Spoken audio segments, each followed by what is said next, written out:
দুদিন পাছত যদি এই ডক্টৰেশ্বৰ দেৱালয় নদীত যায় ডক্টৰেশ্বৰ দেৱালয়ৰ অস্তিত্ব আমি ক'ত বিচাৰি পাম? ডক্টৰেশ্বৰ দেৱালয়ৰ লগত জড়িত যিখিনি আহোম ৰজাদিনীয়া ইতিহাস সেইখিনি ক'ত পাম? সেইখিনি নোহোৱা হৈ যাব দিব্য সপোন এটি দেখা পালে। আৰু তাত তেওঁক এগৰাকী শুভ্ৰ বসন পৰিহিতা এগৰাকী ব্যক্তিয়ে তেওঁক সপোনত ক'লে যে মই তাত আছোঁ আৰু মোক উদ্ধাৰ কৰি তাত পূজা অৰ্চনা কৰিব লাগে। দেৱালয়ৰ দিয়া গাখীৰবিলাক গৈ সেই দুধখুৰা বিলৰ এটা ডাঙৰ বিল আছিল, প্ৰকাণ্ড বিল আছিল, সেই বিলটোৰ মাজত উঠে। ইয়াতে দিয়ে কিন্তু যাই তাতে উঠে। প্ৰায় ইয়াৰ পৰা 500 মিটাৰ দূৰত আছে বিলখন। পুৰোহিতে মন্ত্ৰানুষ্ঠানৰ মাজেৰে মন্ত্ৰ মাতি আপোনাৰ সূৰ্যৰ পৰা সেই জুই আহৰণ কৰে।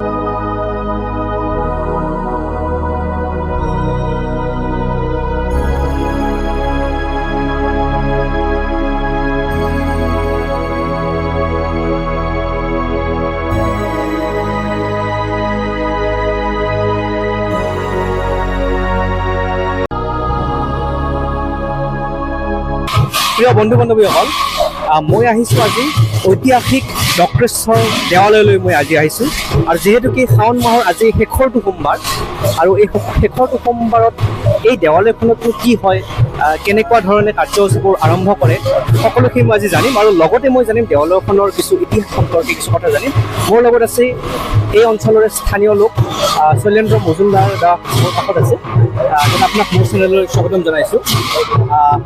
ডক্টৰেশ্বৰ দেৱালয়, ঐতিহাসিক ডক্টৰেশ্বৰ দেৱালয় যি ইতিহাস অকণমান জনাই দিয়কচোন। হয়, ডক্টৰেশ্বৰ দেৱালয় আচলতে অতি পৌৰাণিক দেৱালয়, এখন শিৱ পীঠস্থান। এইখন দেৱালয়ৰ যদি আমি সময় উলিয়াবলৈ যাওঁ, এতিয়ালৈকে আমাৰ কোনো ধৰণৰ পুৰাতাত্ত্বিক ইয়াতে অনুসন্ধান হোৱা নাই। নহ'লেও আমি যিখিনি আমাৰ হাতত থকা তথ্য আৰু যিখিনি আমাৰ জনশ্ৰুতি, তো সেই জনশ্ৰুতিৰ পৰা আমি গম পাওঁ যে এই দেৱালয়খন প্ৰাক ঐতিহাসিক দিনৰ, অৰ্থাৎ আপোনাৰ যদি আমি আহোম কালটো আমি ধৰি লওঁ, আহোম কালৰ আগৰ বুলি ধৰিব লাগিব।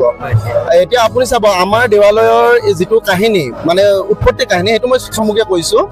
আমাৰ এই অঞ্চলটো, এই বৃহত্তৰ অঞ্চলটো আগতে অটব্য অৰণ্য আছিল। মানুহৰ বসতি তেনে নগণ্য আছিল, আৰু যিখিনি মানুহ আছিল সেইখিনি ইয়াতে আচলতে খেতি বাতি কৰাৰ কাৰণে দূৰৰ পৰা আহি এনেকুৱা খুব কম মানুহ আছিল। কিন্তু আমাৰ এই গাঁওখনৰ ওচৰতে এখন আপোনাৰ গাঁও আছিল, তাত ব্ৰাহ্মণ পৰিয়াল আছিল। তো সেই ব্ৰাহ্মণ পৰিয়ালৰ আপোনাৰ একজনী কলি গাই আছিল বুলি আমি জনশ্ৰুতিত জানো। আৰু সেই কলি গাইগৰাকীয়ে কি কৰে, প্ৰতিদিনে মানে যেতিয়া গধূলি লাগে, বান্ধিবৰ সময় হয়, গাইজনী বিচাৰি নাপায়। আৰু সেই গাইজনীৰ মালিক যিগৰাকী আছিল ব্ৰাহ্মণ পৰিয়ালৰ, তেওঁ আহি এদিন অনুসৰণ কৰি আহি দেখিলে যে গাইগোজনী আহি এজোপা বিৰিণাৰ মাজত, হাবিৰ মাজৰ বিৰিণা এজোপাত নিজে নিজে গাখীৰ দি আছে। তেতিয়া তেওঁৰ কৌতূহল হোৱাৰ পিছত তথাপিতো তেওঁ বিশেষ গুৰুত্ব নিদিলে। কিন্তু এনেকৈ বহুদিন যোৱাৰ পিছত তেওঁ এদিন সপোনত দিব্য সপোন এটি দেখা পালে। আৰু তাত তেওঁক এগৰাকী শুভ্ৰ বসন পৰিহিতা এগৰাকী ব্যক্তিয়ে তেওঁক সপোনত ক'লে যে মই তাত আছোঁ আৰু মোক উদ্ধাৰ কৰি তাত পূজা অৰ্চনা কৰিব লাগে। আৰু সেইজন আমি যে বুঢ়া গোঁসাই বুলি কওঁ, বুঢ়া গোঁসাই তেখেতক দেখা দিছিল। আৰু সেই কথাটো তেওঁ, যিহেতু আমি মানুহ খুব কমেই আছিলে পৰিয়াল, তেওঁ আহি আমাৰ এই গাঁৱৰ গোটেই মানুহখিনিক ক'লে কথাটো যে এনেকৈ দেখিছোঁ।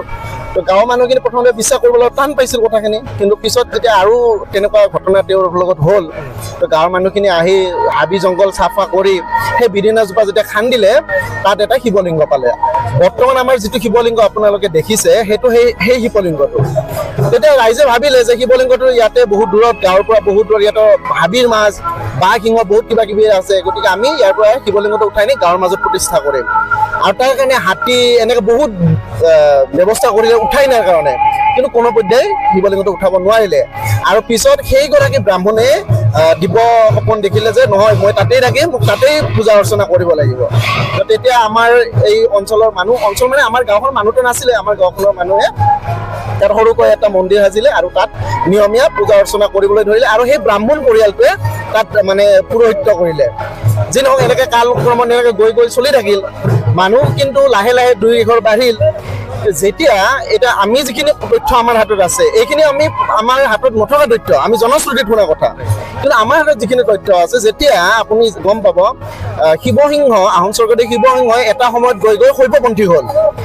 শৈৱপন্থী হৈ তেওঁ অসমৰ বিভিন্ন অঞ্চলত মঠ মন্দিৰত মাটি বা মন্দিৰ নিৰ্মাণ এনেকুৱা কাম কৰিবলৈ ধৰিলে।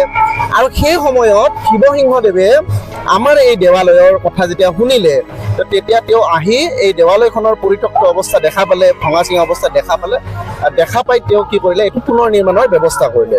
এতিয়া যেতিয়া মন্দিৰ এটা পুনৰ নিৰ্মাণ হ'ব, নিশ্চয় ইয়াত এটা চলিবৰ কাৰণে আৰ্থিক কথা থাকিব, মানুহ চোৱা চিতাৰ মানুহৰ দায়িত্বৰ কথা থাকিব।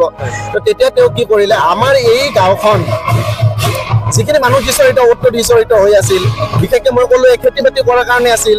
মূল ঘৰ কিছুমানৰ আপোনাৰ দক্ষিণ পাৰত আছিল, কিছুমানৰ আপোনাৰ বৰপেটা সেইটো ফালেও আছিল।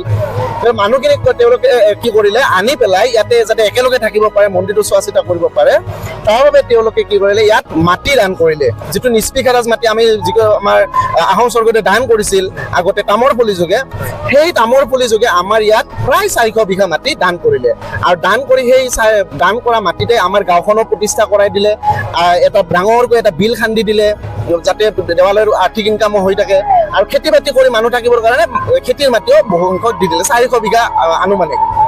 দিয়াৰ পিছত গাঁৱৰ মানুহখিনি ইয়াতে থাকিবলৈ ল'লে, মন্দিৰটো চলি থাকিল। এই মাজতে ইয়াতে মই কওঁ, এই যিটো বিলৰ কথা কৈছো, আমাৰ ইয়াতে যিটো বিল আছে, বিলটোৰ নাম দুধকুৰা বিল। আৰু এই বিলটোৰো এটা ঐতিহাসিক এটা কাহিনী আছে, আৰু এটা খুব গুণ এটা আছে, যিটো ঐশ্বৰিক গুণ বুলি আমি ক'ব লাগিব। কোৱা হয়, আমাৰ ককা আইতাহঁতে কৈছিল কথাটো এইটো, আৰু তেওঁলোকে দেখিছিল এইটো। যেতিয়া আমাৰ এই ডক্ৰেশ্বৰ দেৱালৰ লিংগটো আপুনি গম পাইছে, প্ৰায় 15 ফিট তলত এটা গহ্বৰত আছে। ইয়াত যেতিয়া পুৰোহিতে পূজা অৰ্চনা কৰে, গাখীৰ দিয়ে, বেলপাত দিয়ে, ফুল তুলসী এইবিলাক দিলে কি হৈছিল আগতে, এইটো বহুত আগৰ কথা, আমাৰ ককাহঁতে দেখিছিল এইটো। এই বিলৰ, এই দেৱালয়ৰ দিয়া গাখীৰ বিলাক গৈ সেই দুধকুৰা বিলৰ এটা ডাঙৰ বিল আছিল, প্ৰকাণ্ড বিল আছিল, সেই বিলটোৰ মাজত উঠে। ইয়াতে দিয়ে কিন্তু যাই তাতে উঠে, প্ৰায় ইয়াৰ পৰা 500 মিটাৰ দূৰত আছে বিলখন। যেতিয়া উঠে তেতিয়া সকলোৱে আচৰিত হ'ল, গৈ পেলাই তেতিয়া গম পালে যে এইটো বিলত নিশ্চয় আমাৰ এই দেৱালয়ৰ লগত কিবা এটা মহত্ব আছে, কিবা এটা সম্পৰ্ক আছে। আৰু সেই বিলটোকো আমাৰ ইয়াৰ মানুহে খুব পবিত্ৰ জ্ঞান কৰিবলৈ ল'লে, খুব মহত্ব থকা বিল বুলি মানিবলৈ আজিকৰ প্ৰতি আমি সেইটোক পবিত্ৰ জ্ঞান কৰি আহিছো। আৰু আমাৰ ইয়াত যিকেইটা মূল পৰ্ব হয়, সেই পৰ্বত আগতে নদীটো যেতিয়া ওচৰত অহা নাছিল, এতিয়াহে নদীৰ ওচৰত আহিল। আগতে যেতিয়া মূল পৰ্ববিলাক হৈছিল, এই পৰ্বৰ যিখিনি পানী লাগে আমি তাৰে পৰাই আহৰণ কৰিছিলো। কিন্তু যেতিয়া 50 চনৰ আমাৰ বৰ ভূঁইকঁপ হ'ল অসমত, এই 50 চনৰ বৰ ভূঁইকঁপত কিবা ভূতাত্ত্বিক কিবা হয়তো তাৰতম্য ঘটাৰ ফলত সেইটো আজিকালি দেখিবলৈ পোৱা নাযায়। নগ'লেও আমাৰ সেই পবিত্ৰতাটো আমি এতিয়াও বজাই ৰাখিছো। আৰু আমাৰ ইয়াত মূলতঃ ডক্ৰেশ্বৰ দেৱালয়ত মূলতঃ আগতে আপোনাৰ 4টা মূল পৰ্ব ইয়াত হৈছিল: মাঘৰ বিহু, শিৱ পূজা, দুৰ্গা পূজা আৰু দৌল। এই দুৰ্গা পূজা আমাৰ ইয়াতে নৱপত্ৰিকা পূজা হয়, আমাৰ ইয়াতে মূৰ্তি পূজা নহয়, নৱপত্ৰিকা পূজা হয়। সেই নৱপত্ৰিকা পূজাৰ যিখিনি আমাৰ বিধি, সেই বিধিৰ লগত দুধকুৰা বিলটো এনেকে জড়িত আছে যে আমাৰ দেৱী বিসৰ্জন এই দুধকুৰা বিলত হয়। আৰু এই আজিকো প্ৰতি আমাৰ ওচৰত নদী আছে, আমি নদীত কৰিব পাৰোঁ, কিন্তু নকৰোঁ। আমি বিলটোৰ প্ৰতি আমাৰ আস্থা ৰাখি আমি বিলতে এতিয়া হেৰি কৰি আছোঁ। গতিকে মূলতঃ থুলমূলকৈ বৰ্তমানলৈকে এইখিনি আমাৰ যি ঐতিহাসিক পৰম্পৰা। এতিয়া মাটিৰ কথাটো কওঁ, যি আমাক 400 বিঘা মাটি দিছিল, সেই মাটিত এতিয়াও আমাৰ গাঁওখন প্ৰতিষ্ঠা হৈ আছে, বিলটো এতিয়াও আছে। আমাৰ দেৱালয়ৰ যিখিনি মূল আৰ্থিক ইনকামখিনি সেই বিলটোৰ পৰা হয়। আৰু যিটো খেতি মাটিৰ আছে তাৰে পৰা আমি এটা খাজনা হিচাপে আমি এটা লাভ কৰোঁ, তাৰ জৰিয়তে হয়। আৰু এনেকৈ দেৱালয়খন চলি আছে। আৰু এই দেৱালয়খন প্ৰতিষ্ঠা কৰাত মই যিখিনি ক'লোঁ, মানুহখিনিক মাতি আনি মানে বহুৱাইছিল, এই আহোম স্বৰ্গদেৱৰ দিনতে আমাৰ এই গাঁওখনৰ বিভিন্ন বাপ দি গৈছিল। আগতে সকলো মানুহ আমাৰ কলিতা জনগোষ্ঠীৰ আছিল। কলিতা জনগোষ্ঠীৰ মানুহখিনি মূলতঃ তেওঁলোকক কিন্তু কি কৰিলে, দেৱালয়খন চোৱা চিতা কৰাৰ হিচাপে বিভিন্ন বাপ দিলে। ধৰক যিখিনি ধৰক পৰিচালনাৰ লগত জড়িত, তেওঁলোকক মজুমদাৰ বুলি দিলে। যিসকলে ইয়াৰ মূল চোৱা চিতা, পৰিষ্কাৰ পৰিচ্ছন্নতা এইবিলাকৰ লগত জড়িত থাকিল, তেওঁলোকক ঠাকুৰীয়া দিলে। তেওঁলোকে আমাৰ মন্দিৰৰ গোটেইখিনি কাম তেওঁলোকেই চাইছিল এটা সময়ত। তাৰপিছত ভঁৰালী পাতি দিলে, ধনৰ বিত্ত সম্পাদনা কৰাৰ কাৰণে পাঠক পাতি দিলে। এনেকে আজি আমাৰ গাঁৱত এইকেইটা উপাধিৰ মানুহ আমি পাওঁ: পাঠক, দাস, আপোনাৰ ভঁৰালী, মজুমদাৰ, এইখিনি পাওঁ। এইখিনি তেতিয়াৰ পৰা আৰম্ভ আমাৰ দেৱালয়ৰ লগত জড়িত, যিটো সত্ৰ পৰম্পৰাত আছে। ঠিক তেনেকুৱাই ধৰক আৰু যিখিনি ব্ৰাহ্মণ পৰিয়ালৰ পৰা আমাৰ ইয়াতে আহিছিল তেওঁলোকক দলৈ পাতি দিছিল তেওঁলোকৰ এতিয়া আজিকালি তেওঁলোক বিভিন্ন স্থানত গৈছে কিছুসংখ্যক ইয়াতেও আছে তেওঁলোকে মানুহ প্ৰব্ৰজন কৰি বেলেগ বেলেগ ঠাইলৈ গৈছে মূলতঃ এইখিনি ইতিহাস আৰু এই ইতিহাসখিনি বৰ্তমান আমি ধৰি ৰাখিব চেষ্টা কৰিছোঁ আমি দেখিছো যে ব্ৰহ্মপুত্ৰ যিটো নদী হয়। নদীৰ সত্ৰ মানে দেৱালয়খনৰ নিচেই কাষতে এতিয়া হয়। মানে আহি গৈছে হয় হয় অকণমান সংকট নগৈছেনে বাৰু একদমে সংকট আৰু এক খুব পৰিতাপৰ বিষয় আমাৰ কাৰণে যে যি সময়ত ধৰক আমি কৈ আছো যে অসম চৰকাৰে বিভিন্ন অঞ্চলত আমাৰ ভূমিপুত্ৰক বা খিলঞ্জীয়াক ৰক্ষণাবেক্ষণ দিয়াৰ কাৰণে ব্যৱস্থা গ্ৰহণ কৰি আছে আমি ভাল পাওঁ সেইবিলাক কথা দেখিলে শুনিলে কিন্তু আমাৰ এটা কাঠোৰ অনুৰোধ চৰকাৰ প্ৰশাসন যিসকল বিষয়ববীয়া ৰাজনৈতিকবিদ যে ধৰক আমাৰ ডক্টৰেশ্বৰ দেৱালয়খন বৰপেটাৰ দক্ষিণ পূব প্ৰান্তত অৱস্থিত এটা আওহতীয়া অঞ্চলত অৱস্থিত আগতে নদী আমাৰ ওচৰত নাছিল আমি বিশেষ অসুবিধা পোৱা নাছিলোঁ যাতায়াতৰ অসুবিধা আছিল তথাপিও আমি চলিব পাৰিছিলোঁ কিন্তু এতিয়া কি হৈছে চাওক শিৱসিংহৰ দিনে এটা অনুষ্ঠান এই অনুষ্ঠানটো যদি অহাকালি নদীৰ বুকুত জাহাজ যায় তেতিয়া এইটো আমি নতুনকৈ পাতিব নোৱাৰোঁ তাৰমানে এটা সম্পদ বুৰঞ্জীৰ এটা সমল আৰু আমাৰ যিটো ঐতিহ্য পৰম্পৰা সংস্কৃতি বুলি কওঁ এটা যে নোহোৱা হৈ যাব এই মানুহখিনি ইতিমধ্যে অসম খিলঞ্জীয়া গাঁও ব্ৰহ্মপুত্ৰত যা গৈছে ভোগেৰ পাৰ আমাৰ ওচৰতে নিচেই ওচৰত ইতিমধ্যে যা গৈছে মানুহ নাই তাতো এনেকুৱা বুৰঞ্জী এনেকুৱা বহুত অলিখিত কাহিনী আছিল সেইখিনি এতিয়া কোনেও ক'বলৈ নাই শুনিবলৈ নাই নোহোৱা হৈ গ'ল দুদিন পাছত যদি এই ডক্টৰেশ্বৰ দেৱালয় নদীত যায় ডক্টৰেশ্বৰ দেৱালয়ৰ অস্তিত্ব আমি ক'ত বিচাৰি পাম ডক্টৰেশ্বৰ দেৱালয়ৰ লগত জড়িত যিখিনি আহোম ৰজাদিনীয়া ইতিহাস সেইখিনি ক'ত পাম সেইখিনিও নোহোৱা হৈ যাব যিখিনি আৰু মাটি দান কৰিছিল নিষ্পিকাৰাজ মাটি সেইখিনি ইতিমধ্যে এক অংশ নদীত গৈছে গোটেইখিনি যদি যায় সেইটো এটা ঐতিহ্যৰ সমল সেইখিনিও হেৰাই যাব দুধকুৰা বিল হেৰাই যাব লাহে লাহে এটা সময়ত দুধকুৰা বিলত ব্ৰহ্মপুত্ৰৰ পানী আহি বালিৰে গোটেই পুতি পেলাইছিল আমি ৰাইজে সেইবিলাক খান্দি নতুনকৈ উদ্ধাৰ কৰিছোঁ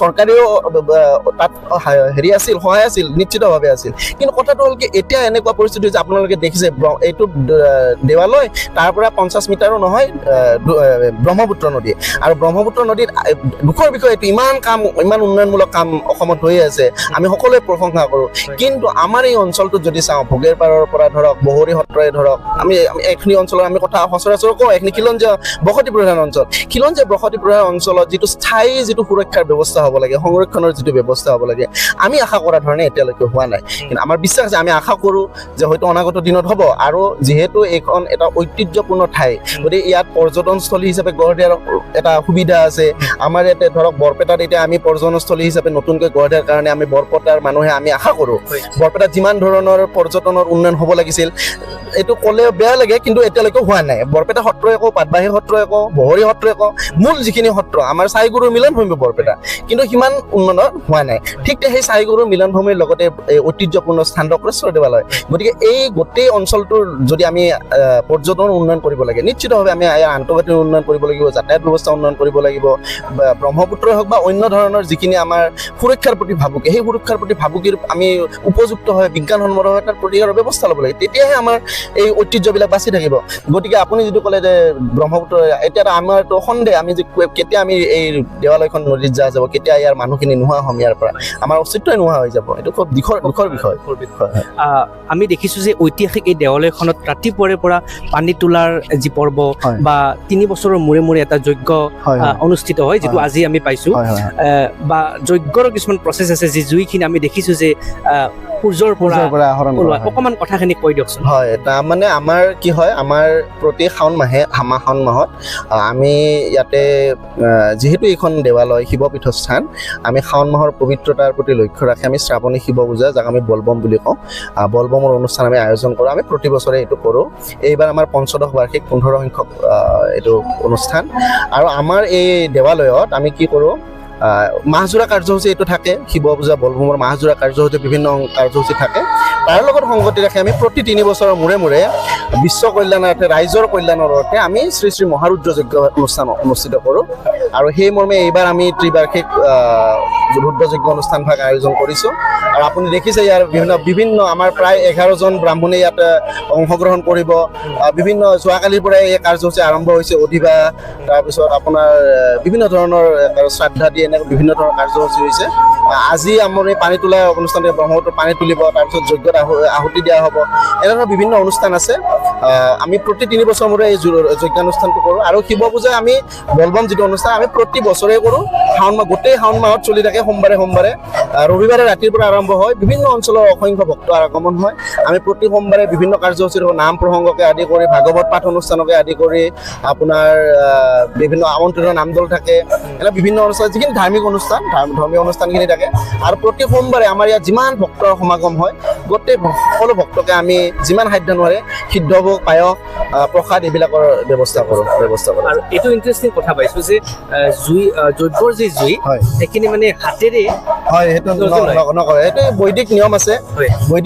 সচৰাচৰ আমি যিমানবাৰ ৰুদ্ৰযজ্ঞ ইয়াতে আয়োজন কৰিলে আমি গম পাইছোঁ যে এইটো যজ্ঞৰ এইটো এটা নিয়ম যে শক্তিটো আমি সূৰ্যৰ পৰা আহৰণ কৰিব লাগে, যাৰ জুই সূৰ্যৰ পৰা আহৰণ কৰিব লাগে। আৰু সেই মৰ্মে পুৰোহিতে মন্ত্ৰানুষ্ঠানৰ মাজেৰে মন্ত্ৰ মাতি আপোনাৰ সূৰ্যৰ পৰা সেই জুই আহৰণ কৰে আৰু আহৰণ কৰি সেই জুইৰে যজ্ঞৰ আহুতি প্ৰথম জুইখিনি দিয়া হয়। তাৰপিছত আপোনাৰ যোৱাবাৰ আমি প্ৰায় ৭৫,০০০ আমি আহুতি দিছিলোঁ যোৱা বছৰ। এইবাৰ বোধহয় ১ লাখ দিব। মই পুৰোহিতৰ লগত পুৰোহিতে এইটো নিৰ্ধাৰণ কৰে, বোধহয় ১ লাখ মান দিব। সময়ৰ কথা থাকে, বহুত সময় লাগে তাত। যোৱাবাৰ আমাৰ ৫০,০০০ পৰা ৭৫,০০০ হৈছিল। এইবাৰো আমি তেনেকুৱা ৭৫,০০০ পৰা ১ লাখ আহুতি দিয়াৰ ব্যৱস্থা ৰাখিছোঁ। আৰু এই গোটেইখিনি আহুতি হোৱাৰ পাছত আকৌ পূৰ্ণাহুতি হ'ব। পূৰ্ণাহুতিত যিমানখিনি ভক্ত থাকে তেওঁলোকে পূৰ্ণাহুতি অৰ্পণ কৰে। আৰু তাৰপিছত সিদ্ধভোগ বিতৰণ বাৰু আগৰ পৰাই চলি থাকিব, প্ৰসাদ বিতৰণ কৰা হ'ব। এনেকৈ আমাৰ তাৰপিছত আমাৰ এই যজ্ঞটো হৈ যোৱাৰ পাছত এসপ্তাহ পাছত আমি আকৌ ইয়াত নাৰায়ণ পূজা অনুষ্ঠান কৰোঁ। তাৰমানে য'ত যজ্ঞ কৰে আমি যজ্ঞগৃহটো আমি নাৰায়ণ পূজাৰ আয়োজন কৰিব লাগে। এইটো নিয়ম। তাৰমানে এসপ্তাহ পিছত সত্যনাৰায়ণ পূজা কৰা হ'ব ইয়াত। আৰু আপুনি দেখিছে আমাৰ যজ্ঞগৃহটো যে আমাৰ যজ্ঞগৃহটো এইবাৰ নতুনকৈ আমি নিৰ্মাণ কৰি লৈছোঁ। আমি আজি ৩ বছৰ ধৰি এইটো নিৰ্মাণ কৰি আছিলোঁ। এইবাৰ আমাৰ সম্পূৰ্ণ হৈছে। আৰু শাওণ মাহৰ প্ৰথম সোমবাৰটোত আমি এইটো আনুষ্ঠানিকভাৱে লৈছিলোঁ পূজা পাৰ্বণ কৰি। আৰু এইবাৰ এই যজ্ঞগৃহটোত আগতে অস্থায়ীভাৱে আছিল, এইবাৰ স্থায়ীভাৱে তাত প্ৰথম যজ্ঞ আমাৰ ৰুদ্ৰযজ্ঞ অনুষ্ঠান হ'ব। বহুত ধন্যবাদ জ্ঞাপন কৰিছোঁ আপোনাক। ধন্যবাদ। প্ৰিয় বন্ধু বান্ধৱীসকল, এই ঐতিহাসিক ডক্ৰেশ্বৰ দেৱালয়ৰ ইতিহাস আপোনালোকক মই জনালোঁ। দাদাই খুব সুন্দৰকৈ বৰ্ণনা কৰিছে কথাখিনি। আৰু আজিৰ যিটো অনুষ্ঠান, এই সকলোখিনি অনুষ্ঠানৰ যি কাৰ্যসূচী সকলোখিনি আপোনালোকক আমি জানিবলৈ চেষ্টা কৰিছোঁ। আজিলৈ মই ভিডিঅ'টো ইয়াতে শেষ কৰিছোঁ। ধন্যবাদ।